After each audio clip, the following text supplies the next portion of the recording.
Ang mensahe ho natin ay matatagpuan ho natin sa John chapter 10, verse 14 to 27. So malayo ho ang agwat nila.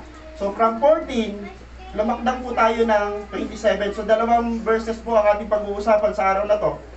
Sabi dito ho, John chapter 10, verse 14, I am the good shepherd. Si Jesus na nagsasalita, I know my own and my own know me.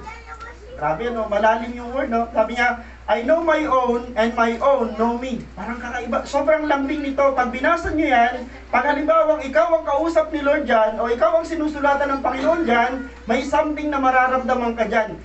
Isipin mo, ang pakiwari sa atin ng Panginoon, tayo'y Kanya. Pag-aari tayo ng Panginoon. Kaya parang habang binabasa ko yan, sabi ko, Lord, napakalambing mo.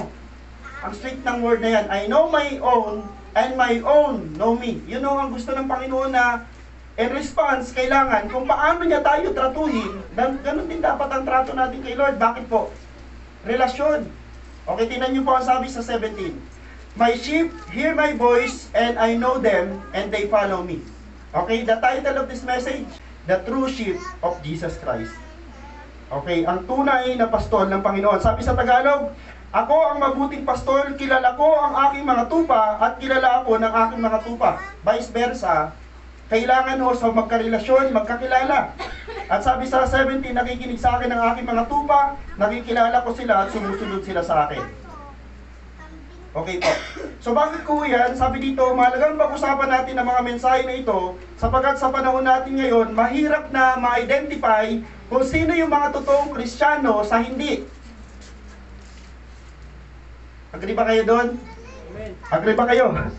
Hindi na daw mahirap na ma-identify kung sino ba talaga mga totoong Christian o sino ba talaga yung mga totoong church ng Panginoon sa araw na to. Bakit po? May mga Kristiyano tuloy-tuloy pa rin sa paggawa ng masama, sa pamumuhay sa laman o kahalayan. May mga Kristiyano pa rin namumuhay sa laman o kahalayan. Namumuhay saan pa po? Marami pa rin Christian na masasamang asal. Ilang araw na natin pinag-uusapan, ilang linggo na natin binibigkas dito na maging mabuting tao. At totoo, mahirap maging mabuting tao. Kasi bakit po? Kahit anong bait mo, hindi mabait yung iba. Pero kahit anong sama ng ugali ng ibang tao, panindigan mo na, mabuti kang tao. Amen po ba? Mabuti kang tao. Pastor, kahit sinampal ako, Pastor, kahit kinuha yung damit ko, kahit kinuha yung pag-aari ko, ang sabi ng Bible, kahit gano'n na mangyari, kasi tinuro sa atin ng Panginoon magparaya, na wala na ba sa atin mga Kristiyan na pagpaparaya? Turo ni Jesus yan. At sa pagpaparaya, hindi ka dapat gumanti. Pastor, di ba ho sa pagpaparaya, pag sinampal ka sa kanan, ihaharap mo ang kaliwa? Pag ninakawan ka ng damit, kailangan, kung kinuha yung balabal, ibibigay mo pa yung kasuotan mo. Kapag ikaw ay pinapasa ng 1 kilometro, dapat papasin mo ng 2 kilometro, mahirap na turo ni Jesus, pero ang sinasabi doon, huwag kang maghiganti. Kanino ang paghiganti? Kay Lord. Amen. Mahirap, no? Sa mundo, may gantong nabubuhay, ang tawag karnal. Yung mga carnal Christian ay wala halos pinagkaiba o kaunting-kaunti lang ang pinagkaiba sa mga unbeliever at sa mga believer. Ano lang ang pinagkaiba nila? Itong mga carnal Christian, they claim na sila po ay mga Christian. Okay, yun ho ang definition natin. Kaya ho napakahalaga na pag-usapan natin ito. Kaya dapat natin balikan o muling alamin sino ba talaga ang mga tinuturing ng Panginoong Hesus na tunay na tagasunod o tunay niyang tupa. Yun ang ating pag-aaralan sa oras na to. Okay. Sabi dito ho, ang Panginoong Hesus lamang ang tunay na makakilala ng mga totoo niyang mga tagasunod. Bakit po siya lang makakilala? Sapagkat siya ang tumawag, siya ang pumili, siya ang humirang at nagbigay ng mga palatandaan ng kanilang mga pagkakakilanlan. Sabi dito, pero good thing, bago matapos ang mensahe ito, di ba ho, si Lord ang nakakaalam, si Lord lang.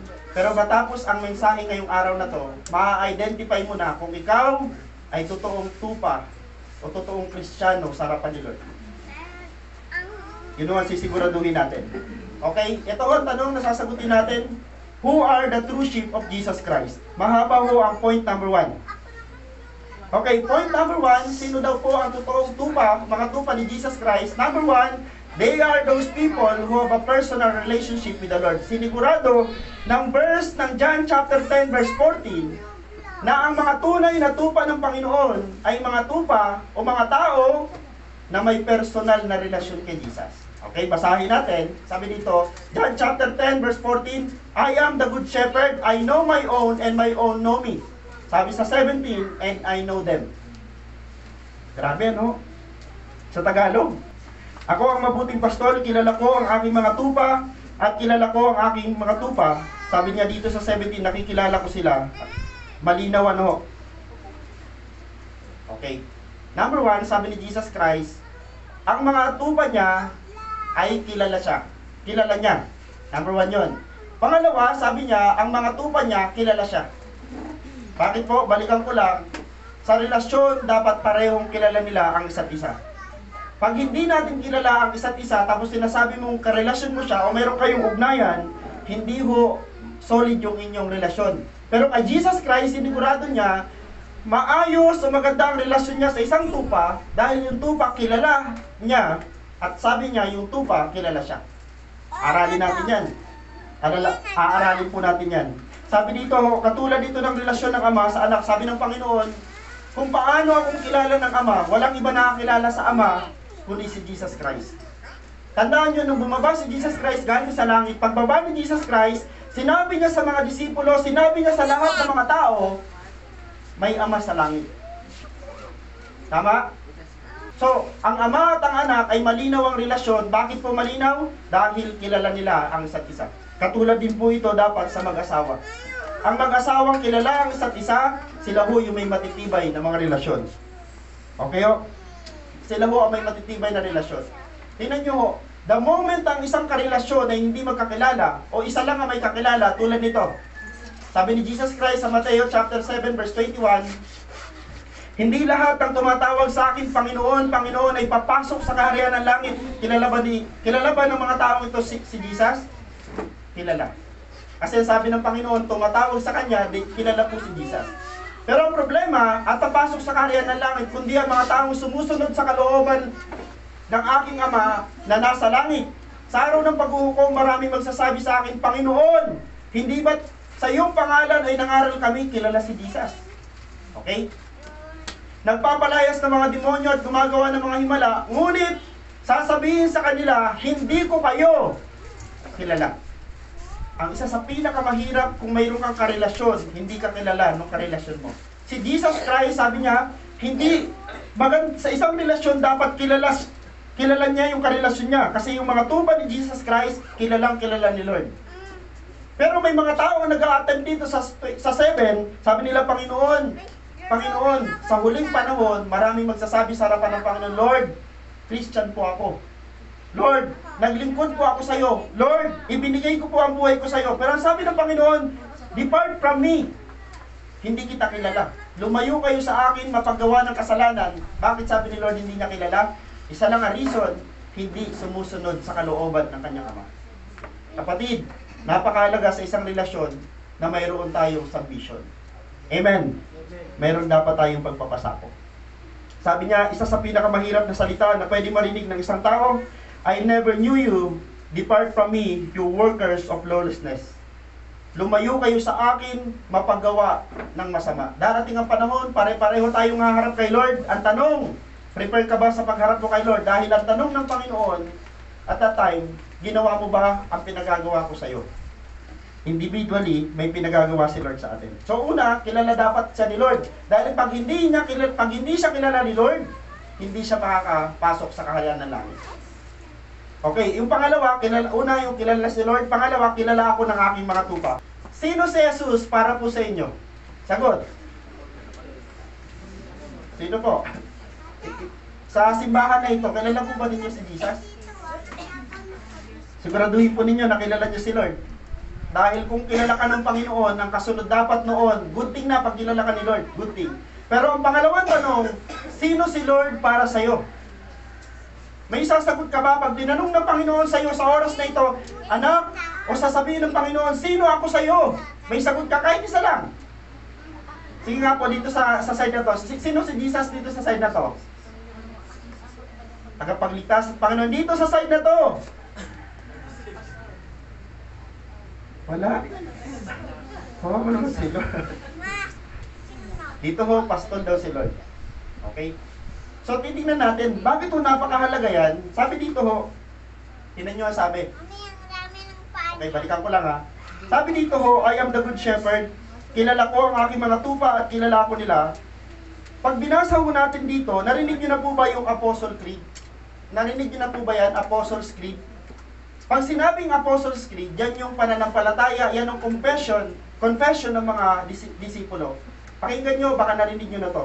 Ang confession ng mga disipulo, na ito ay confession ng napakaraming mga churches na ina-observe ng simbahan natin, tingnan nyo po ang kanilang confession. Okay. I believe in God the Father Almighty, Creator of heaven and earth. Yan ang confession nila. So, ang mga apostol, naniniwala sila sa Diyos Ama, na siya ho ang lumikha ng langit at lupa, yan ang confession ng apostol. Pero ho, ang diniinan natin, in-highlight natin dyan, sino si Jesus sa mga apostol. Sabi nila, I believe in Jesus Christ, His only Son. Sabi ng mga apostol, si Yeso Cristo ang nag-iisa at tanging anak ng Diyos. Okay? Our Lord, who was conceived by the Holy Spirit. Si Jesus Christ ay hindi ho pinagbuntis ni Mary dahil may asawa siya. Hindi po. Nagbuntis si Mary dahil ho sa banal na espiritu. Nilukuban ng banal na espiritu, kaya ho nagbuntis si Mary. And born of the Virgin Mary. Yun ang kasunod. We suffered under Pontius Pilate, was crucified, died, and was buried. Si Jesus Christ, sabi ng mga apostol, yung Kristo na kilala namin, si Kristo ay kaisa-isang anak ng Diyos, isinilang ng Birhen, dahil sa pamagitan ng banal na espiritu, pinako ng panahon ni Pontius Pilato, at ang sabi dito, he was buried, siya ho ay nilibing, ilang araw? 3 araw, ang sabi. The third day, he rose again from the dead, nabuhay na magmuli, he ascended to heaven. Si Yeso Cristo ay namatay, nabuhay na magmuli sa loob ng 3 araw, at pumunta sa langit, at umupo siya sa kanan ng trono ng Diyos Ama na makapangyarihan. Mula doon, siya ay magiging hukom ng buhay at mga patay. Yan ang confession ng mga disipulo. So, sino si Jesus sa inyo? Mababaw kung si Jesus Christ sa atin ho ay isa lang normal na tao. Sa ibang simbahan, ang confession nila, si Jesus ay tao lamang. Mababaw. Sa simbahan natin, praise the Lord, may 3 tayong confession. Si Jesus Christ ay Panginoon at tagapagligtas at pastol ng simbahan ito. Magandang confession po yan. Okay. Sabi ho dito, nang dumating si Jesus, tingnan nyo kung sino, sabi ni Pedro, sino si Jesus? Sabi ni Pedro, nung tinanong ni Jesus Christ sa mga disipulo, sino ako? Sabi ng mga tao. Sabi ng mga disipulo na kasama ni Pedro, sumagot sila, ang sabi po ng ilan, kayo si Juan. Grabe, no? Si Jesus ay kinumpara kay Juan. Kanino? John the Baptist. Ano ba po?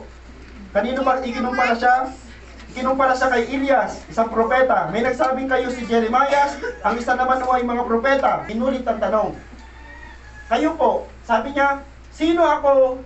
Sabi ng mga tao, sabi ng Panginoon, inulit niya, sa inyo, sino ako? Mga disipulo tinanong, sino ako? Sumagot si Simon Pedro, kayo po ang Kristo, ang anak na buhay ng Diyos. Grabe.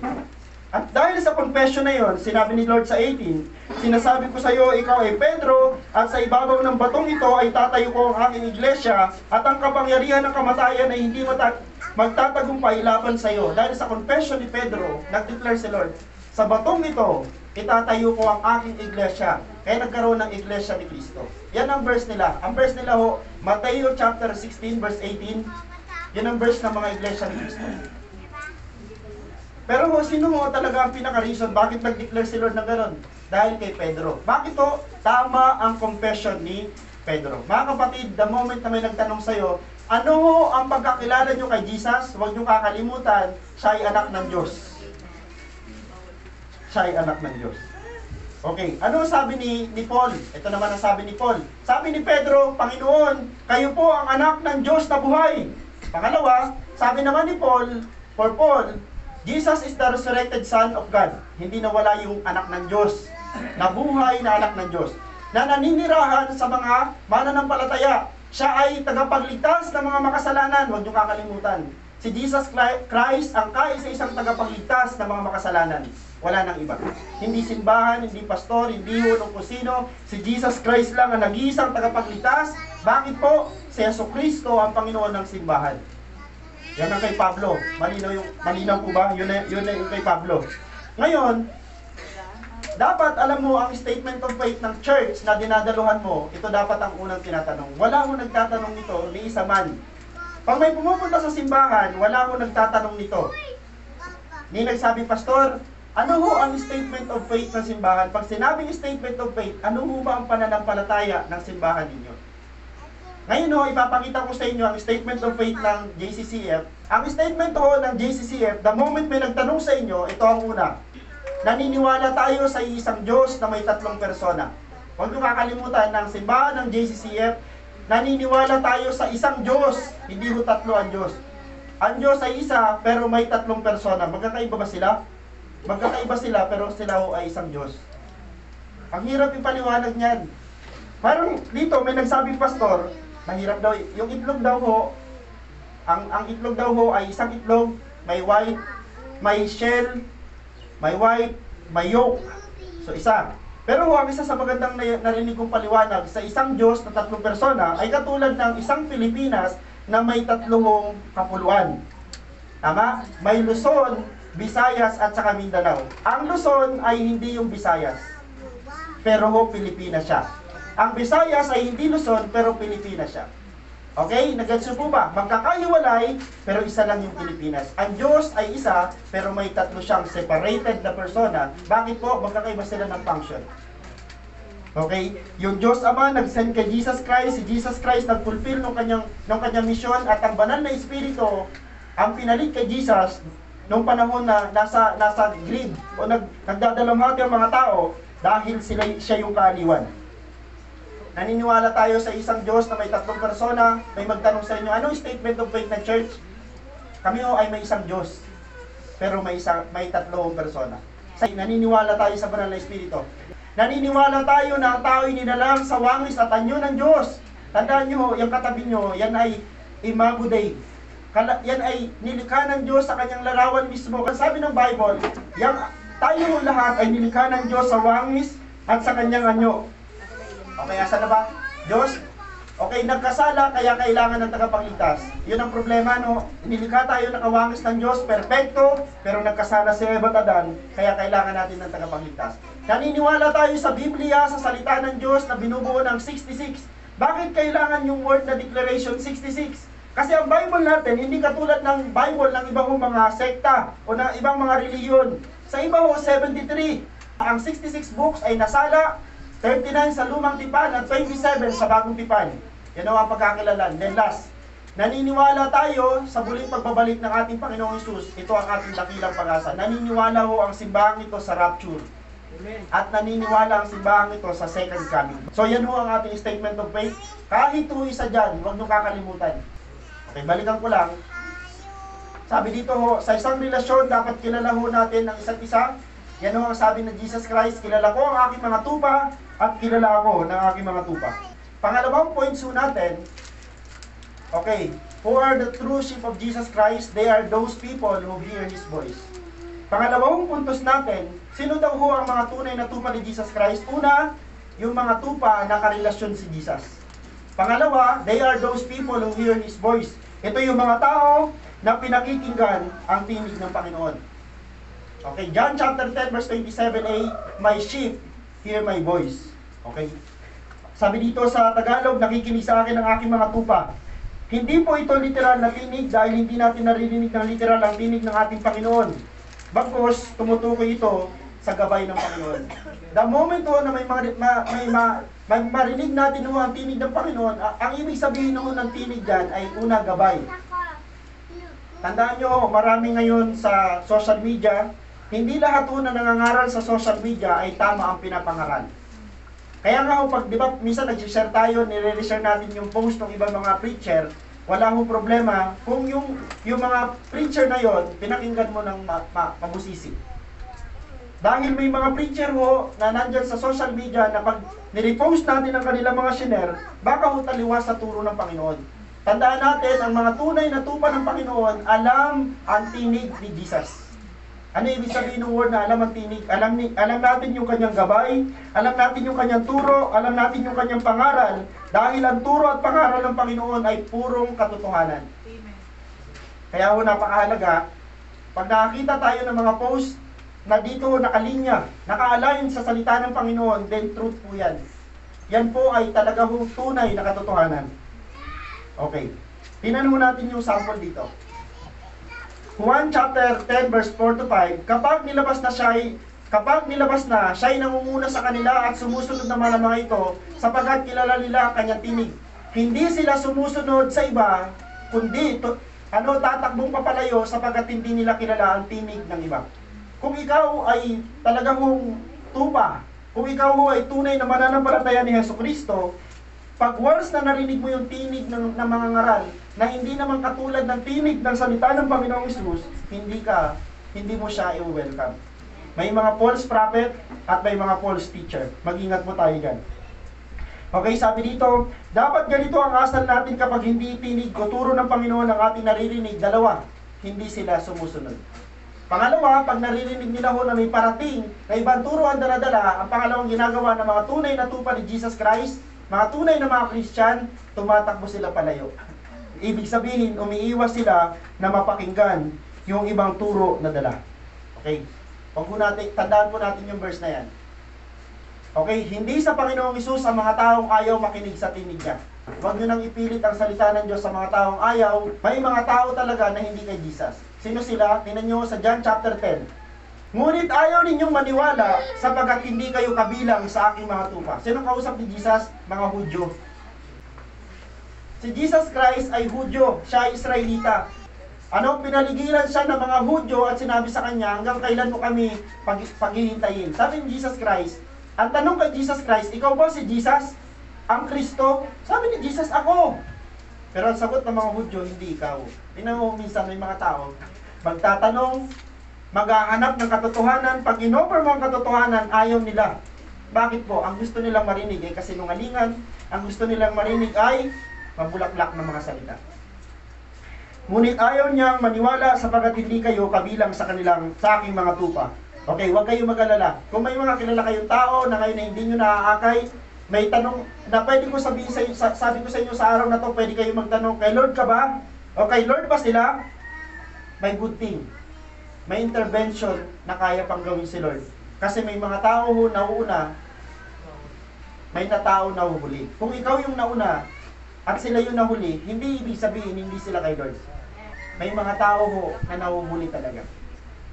Kaya lang, ang hamon ko sa iyo, sa inyong mga nauna na, huwag kayong papayag na the moment na sila ay sumunod na. Nag-intervention ng Panginoon na encounter na nila si Lord.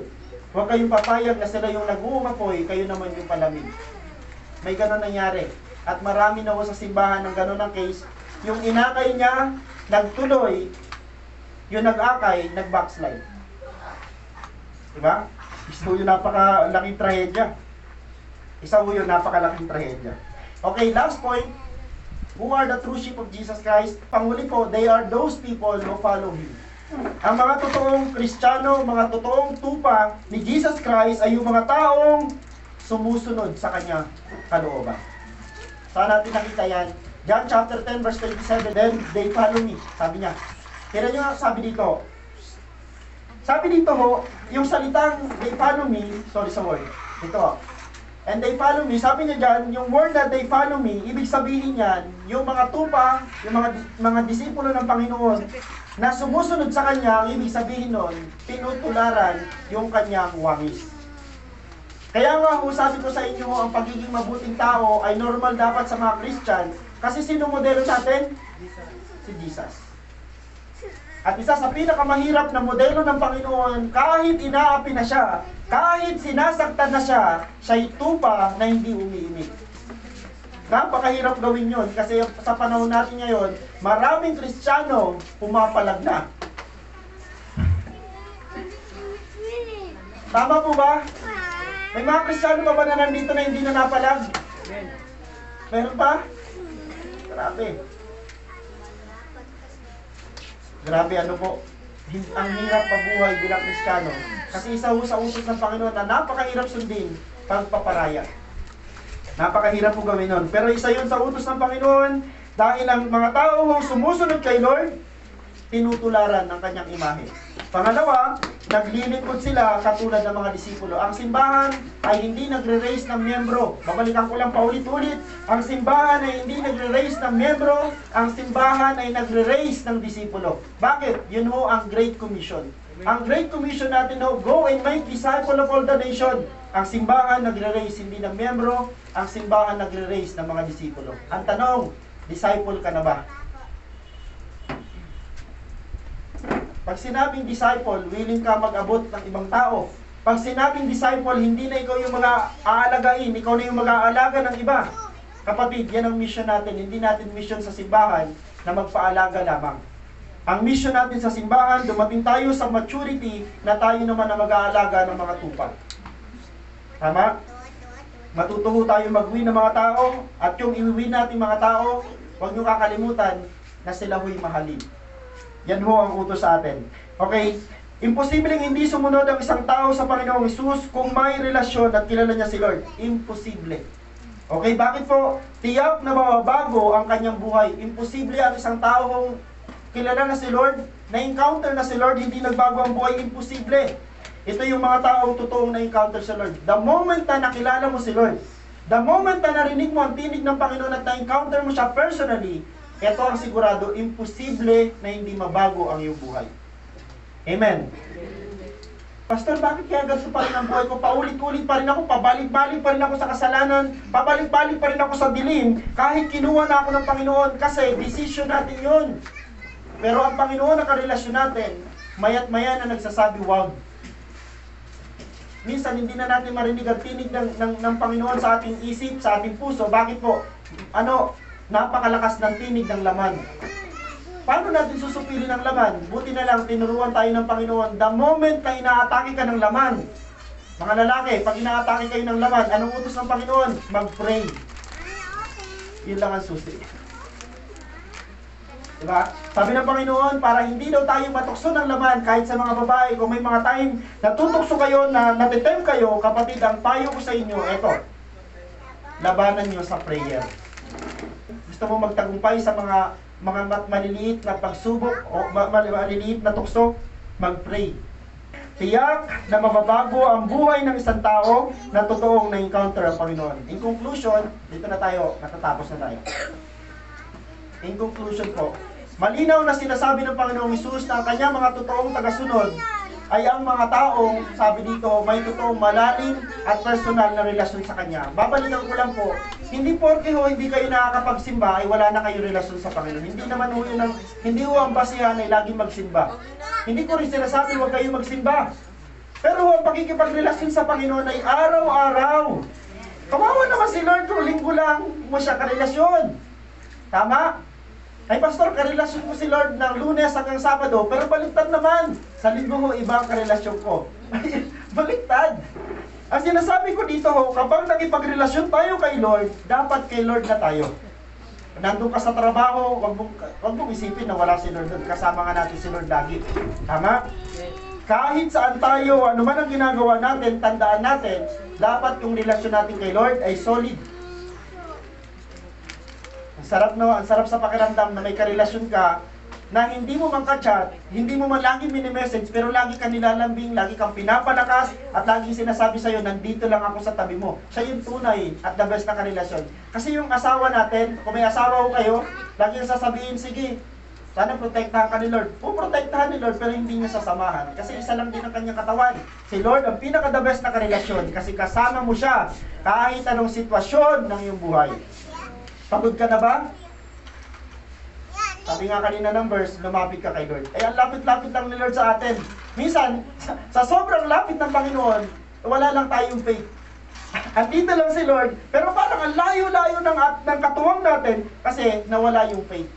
Pag may faith ka, yung katabi mo mismo, andyan lang. Siya yung tutulong sa'yo. May totoong malalim na personal na relasyon sa Kanya, alam ang Kanyang tinig. At syempre, dahil alam ang Kanyang tinig, dapat tayo sumunod sa Kanya. Yung application natin, manatili at ingatan natin ang ating relasyon sa ating Panginoong Hesus. Okay, patuloy natin pakinggan ang Kanyang tinig, patuloy natin sundin ang Kanyang mga utos. Babalikan ko kanina yung sinabi ko. Sabi ko kanina, si Jesus lang ang nakakaalam kung sino yung Kanyang tunay na tupa. Pero nung inaral natin ngayon, pwede mong sabihin sa sarili mo, Kung ikaw ay may personal na relasyon kay Lord, nakikinig ka ng tinig ng Panginoon at sumusunod sa Kanya, sinisigurado ko sa iyo, ikaw mismo magsasabi, Lord, totoo akong tupa mo. Lord, totoo akong Kristiyano sa harapan mo. Bakit po? Alam mo sa sarili mo kung sino ka. At kilala mo kung paano ka kakilala ng Panginoon. Isa pa husay, nakilala ka ng Panginoon at mahal ka ni Lord at may relasyon siya sa iyo, pinapakialaman ni Lord ang iyong buhay. Amen.